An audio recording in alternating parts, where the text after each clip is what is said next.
ang daming, di ba ang daming, ang daming, kasi there are many admirers of Inday Sara.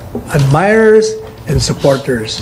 In fact, there is even a movement launching her to be the next president. Maraming believe sa kanya.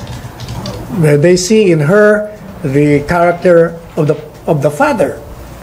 Magaling, matalino, matapang. Mas matapang pang aking presidente daw eh. So, natural lamang sa mga kaibigan niya at sa kaibigan ng mga kaibigan niya na suportahan yung mga kausa niya. Kasi hanga sila kay Mayor Inday Sara. So wala, sir, government funds or public funds being used? Definitely. Naku si Mayor Sara pa, napaka-stricto niya. You know what the people there in Davao City said when she was mayor? Until now, mas stricto pa yan kay Mayor Digong.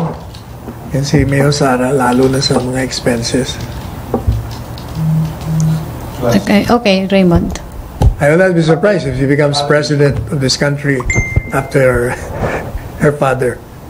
That's an endorsement, sir. No? Oh, that is not an election in regard to presidential election. Mabilis na follow-up lang, sir. Sir, Kaya ko lang sinabi kasi naalala ko,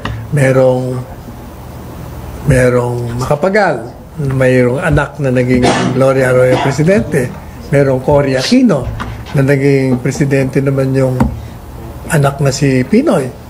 Baka ako meron namang Duterte at may Sara Duterte. Is she Kaya ko lang planning, nasabi yun. sir, is she planning to run for presidency in 2020? That should be addressed to her. Do you have any idea, sir? Malaki naririnig na ganon. Wala. Oh, Raymond.